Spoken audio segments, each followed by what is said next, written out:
Good day, good people.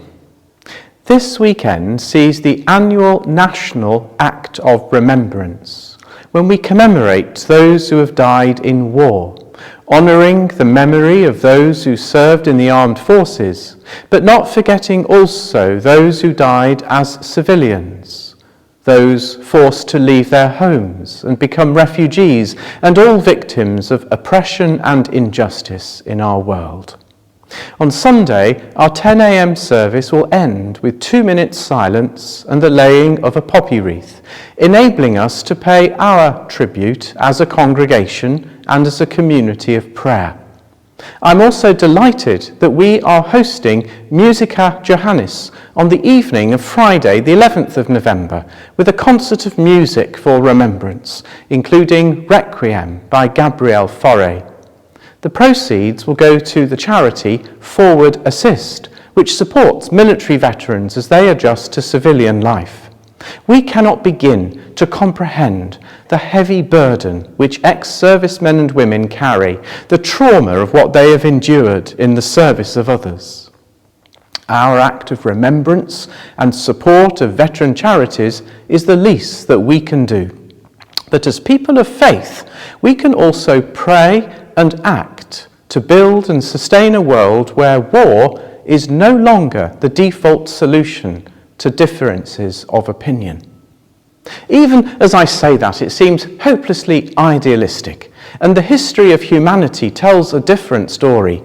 2,000 years of Christian culture have not saved the Middle East and Europe, let alone the wider world, from the scourge of armed conflict. I'm always struck when I hear the verse in Revelation 12:7 that war arose in heaven. We might rationalize this to a war between good and evil, Michael and the angels opposing Satan and his angels. But the truth remains that even people of good faith can find themselves in a situation where violence seems to be the only way of resisting violence. I recently read a fascinating history of gay parliamentarians in the 1920s and 30s called The Glamour Boys, written by MP Chris Bryant. Because homosexuality was illegal, wealthy gay people would go to places where they could socialise with less fear of being arrested, and one of those places was Berlin. At the same time, Germany was experiencing the rise of Nazism, which meant that this particular group of British MPs and peers saw at first hand the caustic nature of the National Socialist Party and its vilification of the other, whether it was Jewish people, travellers, the mentally ill, and yes, also queer people too. During the 1930s in Westminster, this group were instrumental in pushing for opposition to the prevailing policy of appeasement that dominated the foreign policy of Britain and of other nations. In 1938, Neville Chamberlain was hailed as a hero for averting war, but in the process, Britain and France had essentially allowed the dismemberment of Czechoslovakia, and Hitler was not content to stop there, as we discovered to our cost. We currently stand at a fragile state in Europe with the war in Ukraine.